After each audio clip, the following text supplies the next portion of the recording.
All right. Right, guys, hello. I'm Ali Rida. I'm a student from Edinburgh Napier, and I'm joined today by Bruce. Bruce, are you up there? I am. Good to see you, Ali. Awesome. Nice to meet you too, Bruce. So Bruce, tell us a little bit about yourself. Well, firstly, I'm sorry that I can't be through there in Glasgow with you today. I'm fighting a bit of a cold, and I've taken a PCR this morning just to make sure that it's not COVID. So I'm joining you from Edinburgh. So firstly, a big apology. I would have loved to be through there with you. But I'm Bruce Adamson. I'm the Children and Young People's Commissioner Scotland, and it's the best job in the world because it's my job to promote and safeguard all of the human rights of everyone in Scotland up to the age of 18, so that's all children, and then young people as well, so up to 21 for care experienced young people. And so I get to spend my time working directly with children and young people in schools and in communities, finding out the issues that really interest them and affect them about their rights, and then making sure those voices are heard and that change happens to make life better. Going to parliaments, holding government to account, working with international bodies like the United Nations to really make a difference in children's lives in Scotland. So I absolutely love it. And this conversation today, as part of the incredible work that's happening from children and young people around climate justice, is really exciting. So I'm really looking forward to the conversation. Awesome, thank you. And yeah, so I'm Ali as well. I'm a master's student from Edinburgh Napier. I'm currently doing my research on halving the carbon emissions in construction sites by 2030. But at the same time, I believe that young people like ourselves, it almost feels like we're being underrepresented. It almost feels like our voices are not heard here. And Bruce here, he's an advocate for us. He is what will get our voices spread around. So hopefully today we can learn what our rights are as young people and youths, and what we can do and how we can do that. So first of all, Bruce, I'd like to start off. As we saw last Friday, we had one of the largest youth activist protests to happen in recent times. You know, there was people all over Glasgow, young people. That was the biggest thing about it. It was people under 18. People were skipping school to attend these protests. And at the end of the day, we were fighting for our future here. And clearly that sends a message to world leaders that young people were angry. Obama said it literally yesterday in this building. Young people are angry, and we have to stay angry because we're fighting for our futures here. So Bruce, sorry. So Bruce, how can we make sure that young people are being listened to when it comes to long-term political plans? How do we make sure that the young people and youth are all included when it comes to long-term plans here? That's a great question. And I think, Ali, you really kind of summed it up yourself in terms of that climate crisis and climate justice is something that young people are really standing up and being courageous leaders on. Climate change is a human rights issue. It affects so many different parts of human rights. And it's one of the things that children and young people have told us, alongside issues like poverty and mental health, that are really concerning them. And climate change is directly impacting things like a right to an adequate standard of living, things like food and water across the globe. It's an issue of survival and development, but also cuts across culture, it cuts across education, it cuts across everything. And so what we have to do is change the way in which children and young people's voices are part of decision making. And what's been really clear over recent years is that children and young people have said that adults aren't doing enough, that those in power, governments, companies, are really still damaging the environment and not doing enough. And to the extent that children and young people have taken to the streets to strike and protest. And so in doing so, being human rights defenders. And I think that's a really important recognition that when you stand up, when you try and make the world a better place, when you challenge those in power, you're acting as a human rights defender. And so a big part of my job and a big obligation on adults in power is to recognize the voice of children and young people. Not just children of the future, but children are here right now, challenging us to do better. And that activism and that passion needs to be part of the decision. And so participation is really key. So at the moment, children and young people aren't inside the room very often. Adults, those in power, make decisions, and they very seldom do they actually involve children and young people. So getting children and young people inside of decision making is really essential, and that means adults have to change the way in which they make decisions. There's no point in asking children to come along and sit around committee rooms. Adults have to go to places where children are and communicate in ways that make sense to children and young people. So that's really important, participation. Law change and legal structures are really important as well. In Scotland, we're bringing in a new law to bring the United Nations Convention on the Rights of the Child into our domestic law. And so that'll give children and young people a lot more power to challenge adults when their rights are being breached. And so we've got legal structures are really important as well.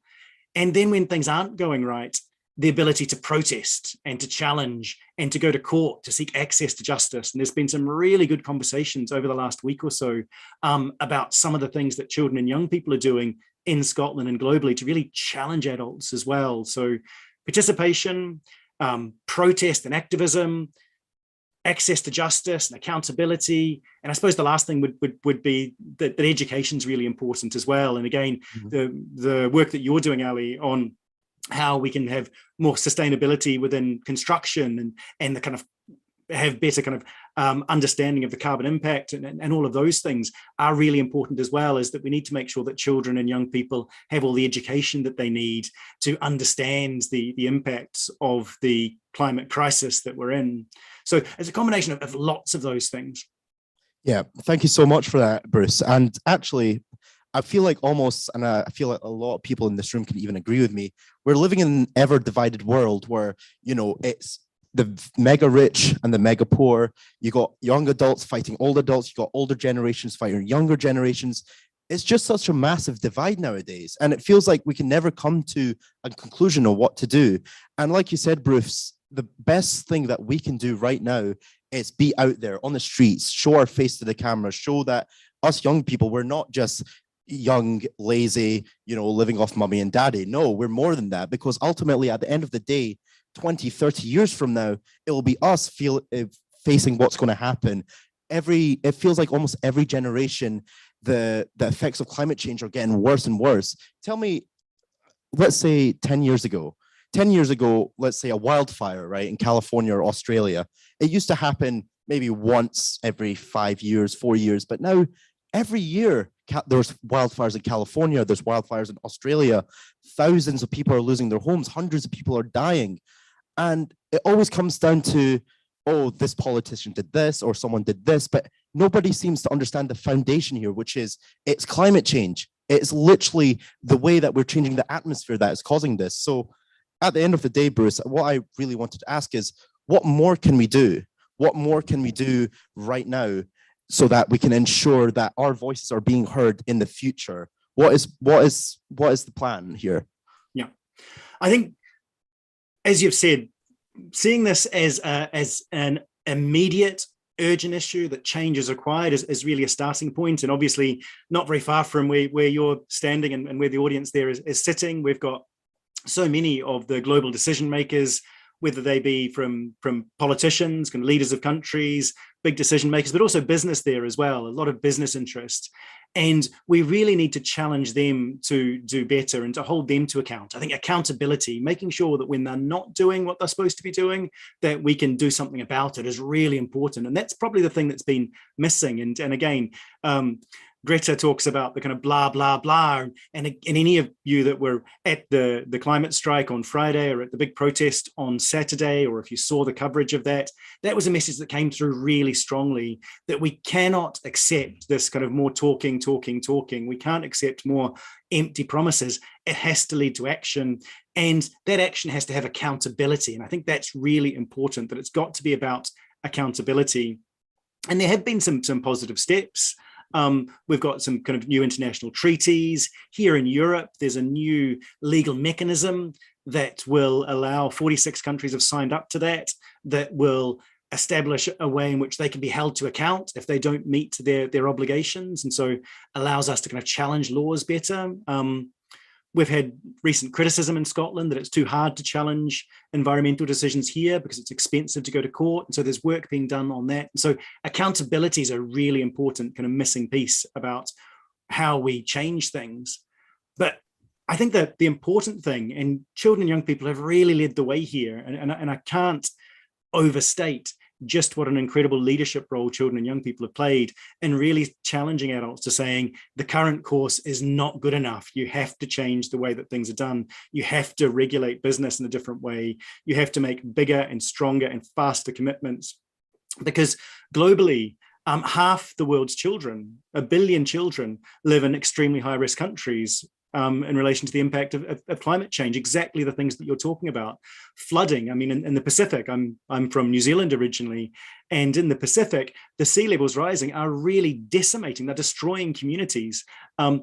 The droughts, the fires, the destruction of useful land, the destruction of homes, the loss of lives, the flooding, all of this is hugely concerning, and it's happening right now. So it's not just the 10 years, 20 years, 30 years is going to look like. Right now, we need to change things drastically. And it's really important to recognize that climate change has a particularly strong effect on some of the youngest children, but also children whose rights are already most at risk: disabled children, Indigenous children, those from low-income families and marginalized communities, girls in particular. Again, there's a strong focus on gender within COP26 as well, and because we know that the disproportionate effects on girls and across the world, but in particularly in some countries. So all of these things require immediate action, and I think that immediacy, that fact we have to do something right now, has come through really strongly from children and young people. And world leaders are starting to listen, which is good, and businesses are starting to listen, but it's about changing that listening and warm words into real action. And I think that's why the protests and the speaking up, acting as human rights defenders, is so important.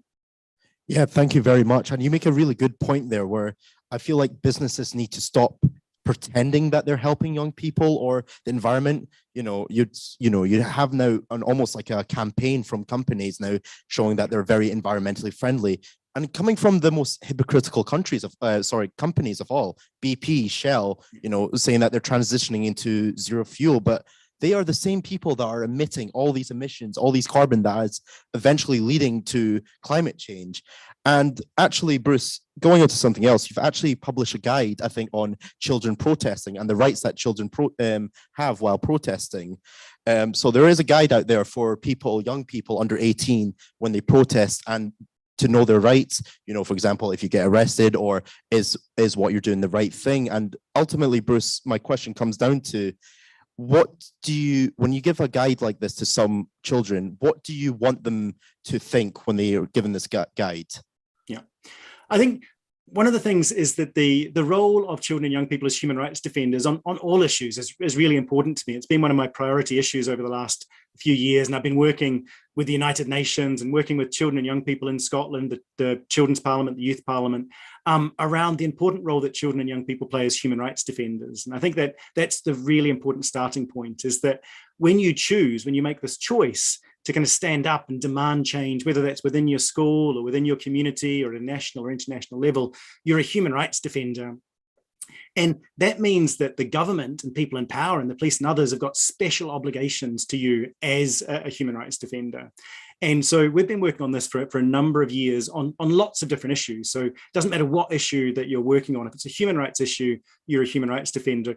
And we actually published a report to Parliament. Some young people that were advising the office worked with us on it in 2019 and published this report to Parliament saying that we had to do better to recognise the role of children and young people as human rights defenders, and particularly proper recognition about what being a human rights defender is, including, and in particular on climate justice, where it's really clear, but also on things like Black Lives Matter or the Me Too movement, kind of anti-racism, anti-misogyny, all sorts of issues that anti-poverty, all sorts of issues children are campaigning on. But climate justice is one of the ones that's really clear because it's been so big, and it's one where children and young people have been leading the way. And so saying that you're entitled to education, you need to know about your rights, and you need to know what you can do to claim them. So that's really important.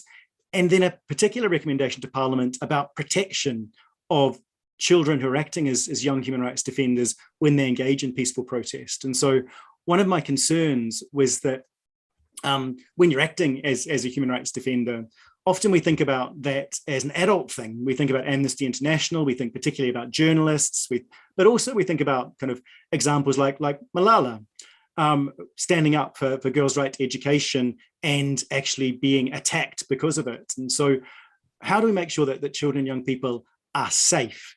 In Scotland, there's a very low risk that someone's going to kind of physically attack you, but there's lots of other things we need to protect against in person and online.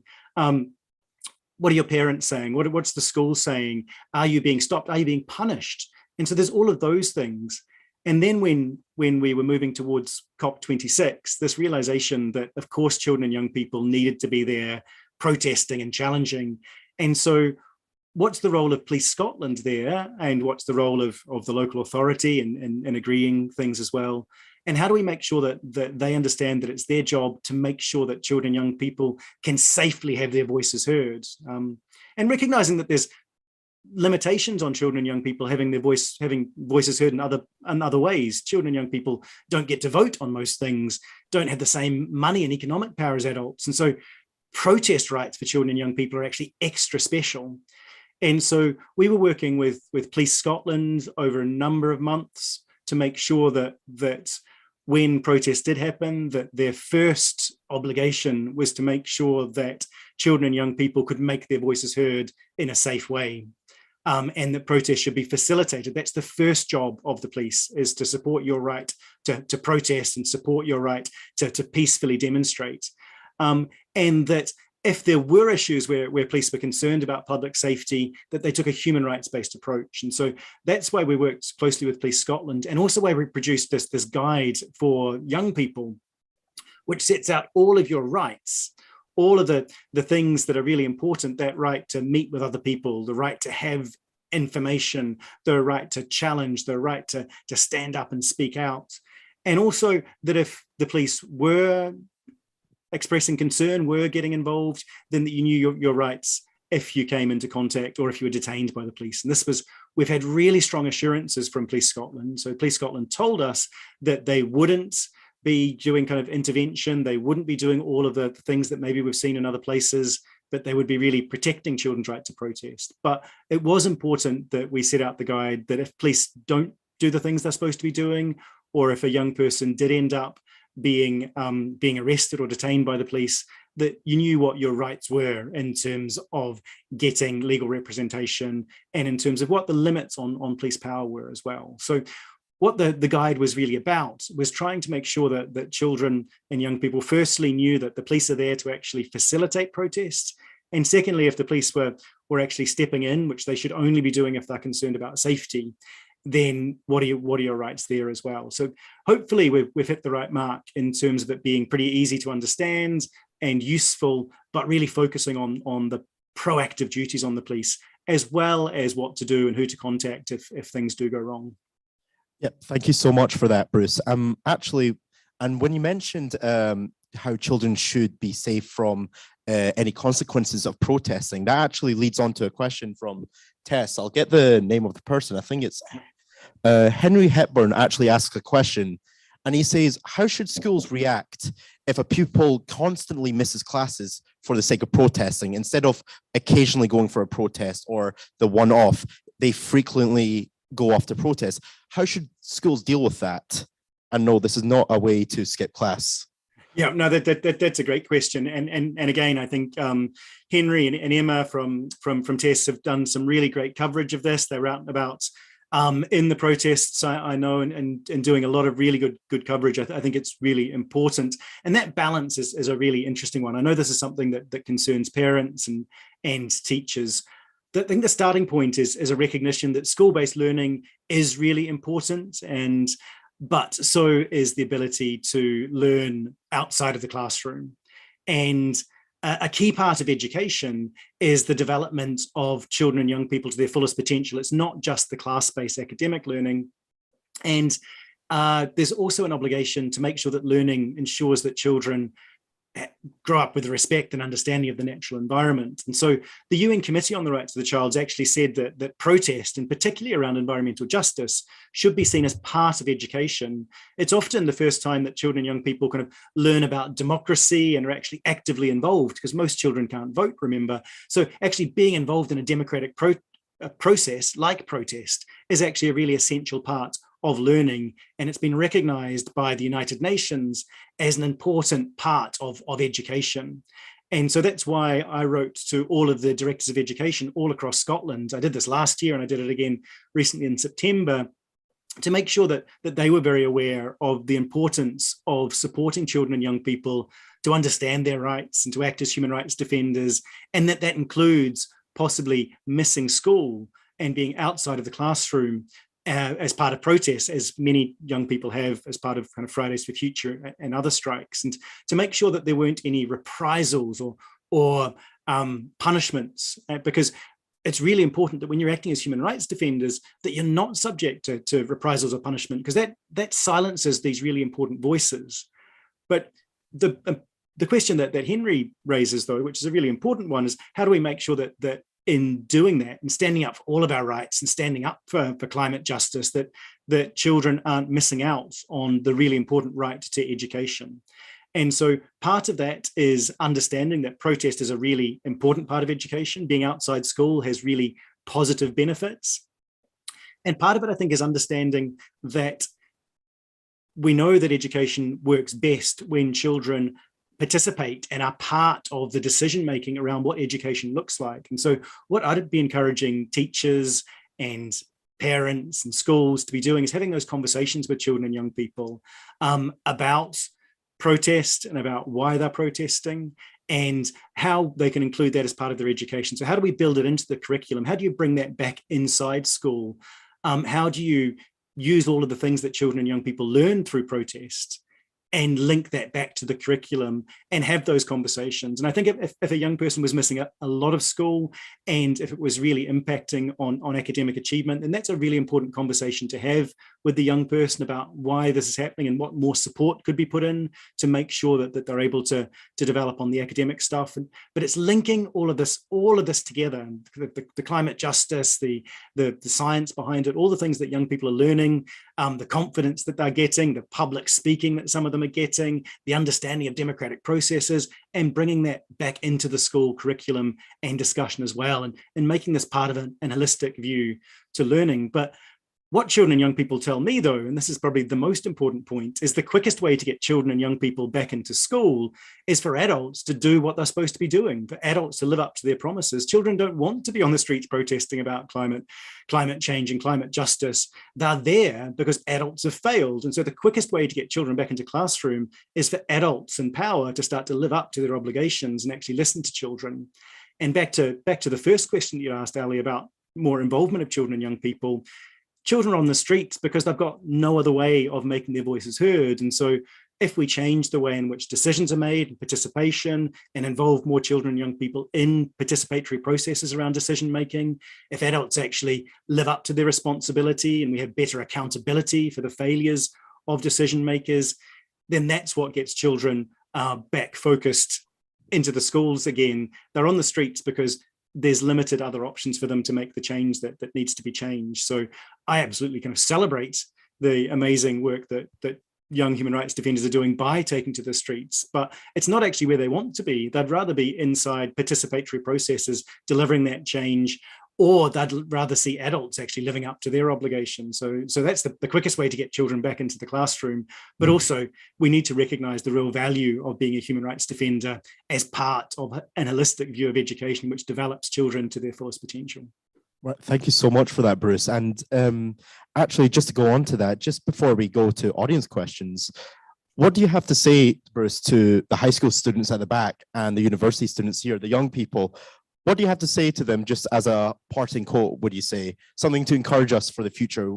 How can we find hope in the future? That's a great question. Firstly, hi, I can't see you all, unfortunately, but my starting point is a big thank you. Thank you for being here today through in Glasgow. I'm sure you're doing lots of other things. Thanks for all of the work that you're doing in your communities, in your schools. And for those of you that are protesting, really shining a light on these things, a huge thank you. I think adults owe you a great deal for bringing attention to this issue, which is affecting all of us. And so big thank you, a big kind of encouragement to keep it up, keep in contact with my office. If there's anything we can do to help and support, can come along to schools and things and work with you. But I think that's the main thing is a big thank you. And I suppose that one of the things that I always get inspiration from is the children and young people I work with. And a couple of years ago, it was the 30th anniversary of the Convention on the Rights of the Child. And we asked children and young people across Scotland to come up with ways of talking about what human rights, why it was important to them. And we gave them just 7 words, so 7-word story. So come up with a story in 7 words to say why rights are most important. And I've got some of them here because I always keep them up on my screen. And they're things like, my rights give me power, freedom, courage. My rights matter, your rights matter too. Be bold, be brave, speak out. My rights are my armor to me. So these things about that rights need to be about giving you power. Another one I really love is people have rights, dinosaurs don't, they died, which is one of my favorites because I think it's brilliant, but also it does speak to the idea that there is a real urgency in terms of climate change and climate justice. And one of my favorite ones, though, not that I'm allowed to have favorites, but was from a 7-year-old who said, rights matter, we matter, don't lose hope. And so I think those would be my passing words is that use rights, be empowered by them, don't lose hope. You're doing an amazing job. And together we can use rights to actually make real changes to life and the things that are really important, like addressing climate change and poverty and mental health and everything else. Yep, thank you very much. And and Bruce is very right, guys. At the end of the day, it's your rights that are going to protect you if anything happens. At the end of the day, you have rights, you have privilege. So at the end of the day, you might as well know what they are before you go out there and protest. And I'd also like to thank the teachers as well for bringing the students here and hopefully inspiring you guys, because at the end of the day, you guys are the future here. You know, us, me, these guys as well. We are the future. And thank you again so much, Bruce. We'll go on to see if the audience have any questions themselves, but thank you so much for coming here and attending and being able to speak to the crowd here today. It's been amazing to have you here.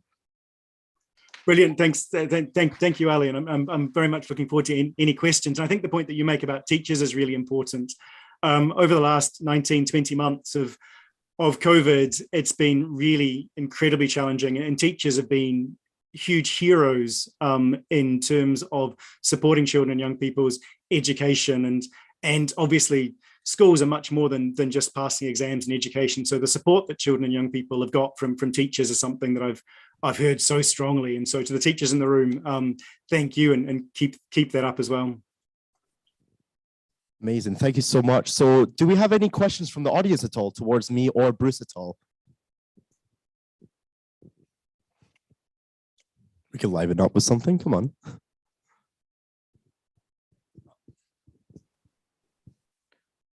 While the young people in the room think about their questions, looking at you guys. I would like to ask a question, Bruce. Thanks so much for being here today. My name is Ruth Cochrane and I teach product design at Edinburgh Napier University. I've been here on site for the past week and a half running this youth hub at COP. And it feels like we're preaching to the converted a little bit, that the people that are here are the people that want to hear from young people, and the people that are along at the SECC behind the thousands of police officers in the city are the ones that really don't want to hear that message. How can we build that bridge, Bruce, between the people who are here, and I include yourself and Obama, who was here yesterday, the people who do want to amplify those voices, to the guys that are sitting behind the fence? The march wasn't even allowed to march up to the fence. How do we break those barriers down?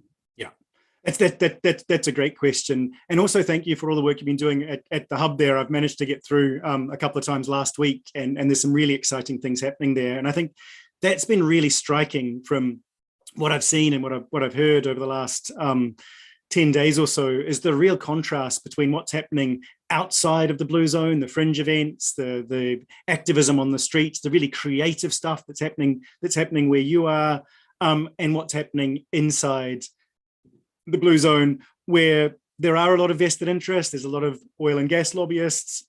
There's a lot of influence in there. And I think there's probably a bit of pessimism about whether we're actually going to affect that change. And I think, how do we build that bridge? I would love to be an optimist and say that it's about continuing what we're doing and showing the kind of the going high, showing the voices of children and young people, evidencing the solutions that children and young people have got. And again, some of the young Indigenous activists that have been speaking, some of the young kind of anti-poverty and other activists have talked about really complex, positive solutions about how we get social justice and climate justice together. I would love to think that those arguments won through because they're so powerful and they're so good.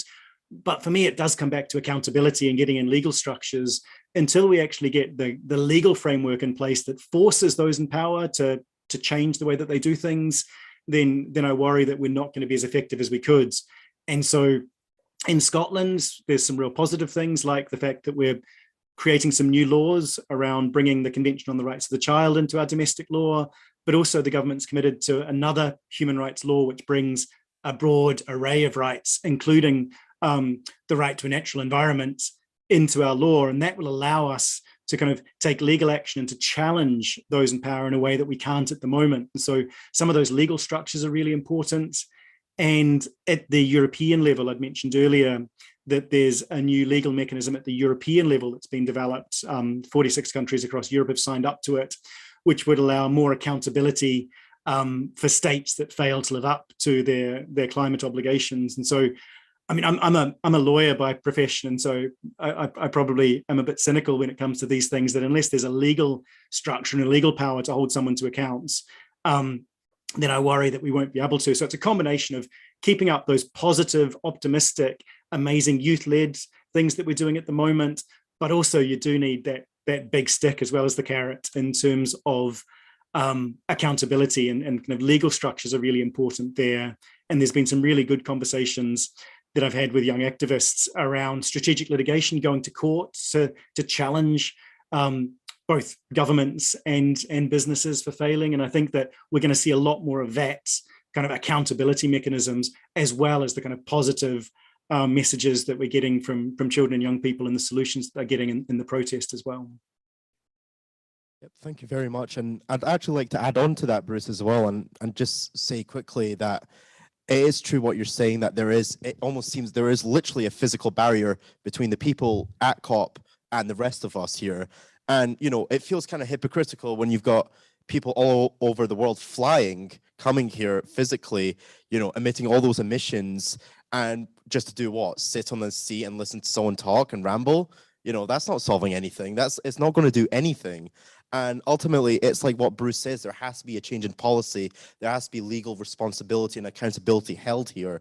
Otherwise, nothing will happen. There's no legal obligation to fulfill. So why would they? And at the end of the day, politicians also have to balance appeasing businesses and appeasing the rest of the country as well, which unfortunately includes some of the biggest companies in the world. So, and again, I'm just going to reiterate what Bruce says. We have to do something about that. It's a legal framework involved here. And unfortunately, it's so convoluted and so complicated that it's so hard to pass anything through.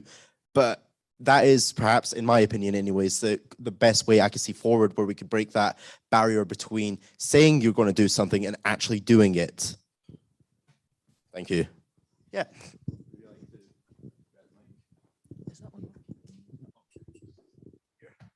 Hi, so I'm Neve. I'm a final year product design student at Napier, and I was thinking, the more you were talking about protests, what is there that we can do as kind of young people other than the protests? Kind of comes from, I was in a taxi in Glasgow on Saturday afternoon, and the guy was like, "Oh, this is so annoying. I can't get anywhere. All the roads are shut."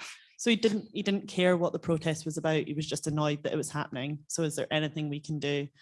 Obviously, we're going to ruffle some feathers, but what else can we do to get our point across? That's a great question. I mean, I've been working in human rights my whole adult kind of professional life, and that is the experience that you have, is generally you're talking to people who don't want to listen. And particularly when you're challenging power, speaking truth to power is one of the kind of key parts of human rights. And so being a human rights defender means that generally you're saying things that are unpopular. And that can be really tough. And so one of the things that I would always say is make sure that you've got really good support around you before you embark on some of this stuff. But what can we do? I think making sure that you've got the information and education and the support around you to make sure that you've got really clear messaging, and then have those conversations in taxis, have those conversations in the spaces that we wouldn't usually talk about. That if you're in a sports stadium, if you're in a cafe, if you're out and about, everywhere that you're interacting with other people, the more that we have these conversations and normalize these conversations, the more those messages are getting through. And so I think that's really important. Collectivism is really important. Kind of joining with groups of like-minded people can be really inspiring. My job means that I get to do that every day, talking to children and young people, which is incredible. Finding out about kind of who's got power and who can help, and so who are the allies. I think that's really important. But also then just the innovation and again the work that you're doing there and that Ali's been doing and others. That's been a big focus of COP as well, is how we can innovate and change and learn about the way in which we do things that need done in construction, in terms of our own decision making, but also in terms of kind of how industry changes as well. And so being part of the solution and can involve all of those things as well. And so if you're someone creative, if you're someone that's coming up with new ways that are actually going to make the world a better place, then that's part of human rights defending as well. And so the more that we can encourage young people to learn about that, I think that's a really key role, as well as the protest and the challenge, and as well as demanding kind of a seat at the table for children and young people and others who are most affected by climate change. And I think, again, that's really stark within what's happening behind the police cordons and the blue zone, is that where power lies, and we're not seeing the voices of those affected by poverty or Indigenous peoples, or again, the gender balance. We really need to change who's around the table making decisions and get the people that are more affected. And so all of us need to be part of that call as well. But it's about kind of doing what you can where you are, and kind of using your own skills and passions, and us all kind of coming together and supporting each other, I think is really key. Yeah, thank you very much, Bruce. And actually, Bruce is bang on there. And if I had to, in a way, summarize but add on to that, your vote matters. And this is why we, keep banging our chests about voting. Because at the end of the day, the privilege of being able to vote is what puts people into power. So especially people who are, again, like-minded like us, who, they're thinking about the future. They're not thinking short term, what can I do in 4 years and then my term is up type of thing. We need people who look 10, 20, 50, 100 years into the future. And they're like, right, there's a disaster that's about to hit us, all of us, and we need to stop it now. So at the end of the day, I would personally say the best thing you could do besides from protesting is using your vote to people who believe in us in the future. You know, people who will go out there and say, look, I'm in power. I want to change something. I want to get it through. And that is the best thing to do. Vote with your mind and with the future in mind. Oh, Thank I didn't you. write well. I was just going to ask about education. You mentioned earlier that schools can do better to understand that kids want to be involved, but do you think that there's sort of space for more politics education in schools? Because when I was at school, we hardly got taught about where we stood in the whole process. I think that's absolutely key in terms of a human rights education is absolutely essential. And this cuts through every subject. And I think that's really important, is it needs to be kind of mainstreamed.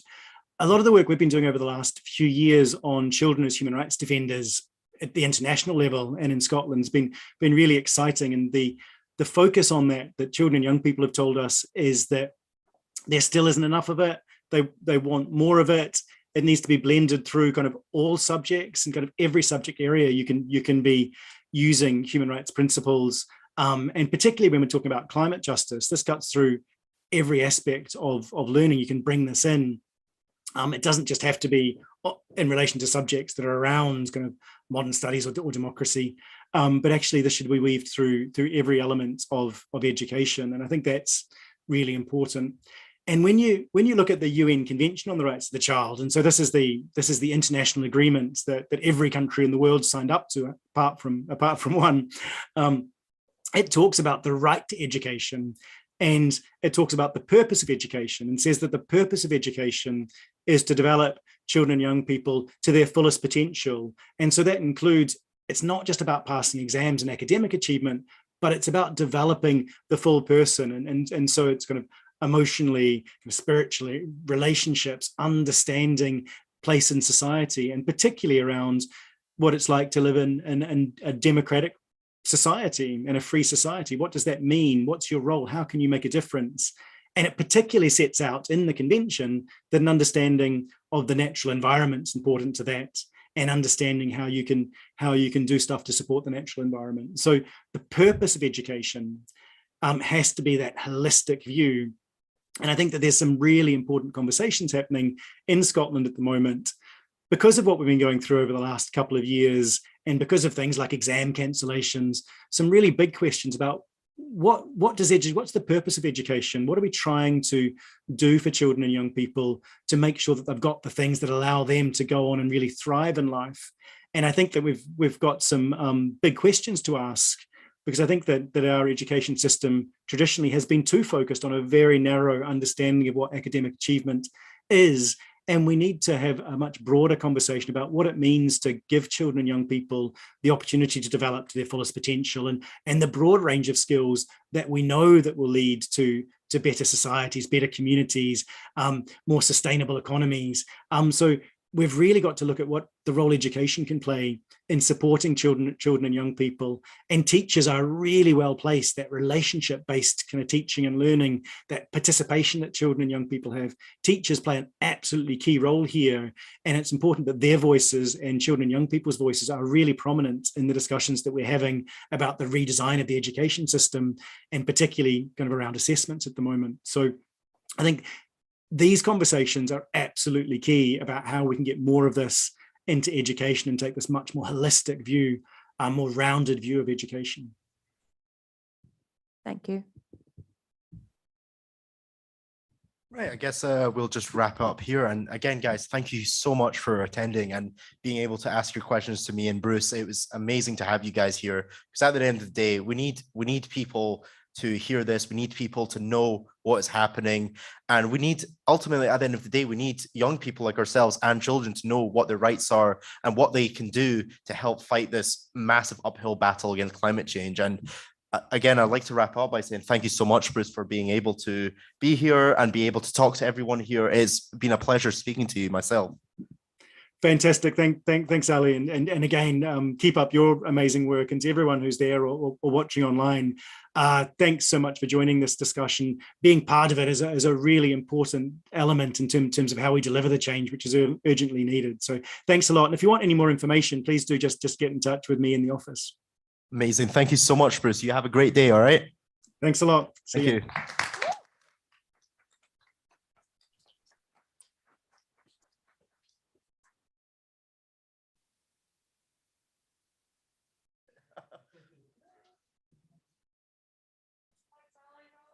No problem. Thank you.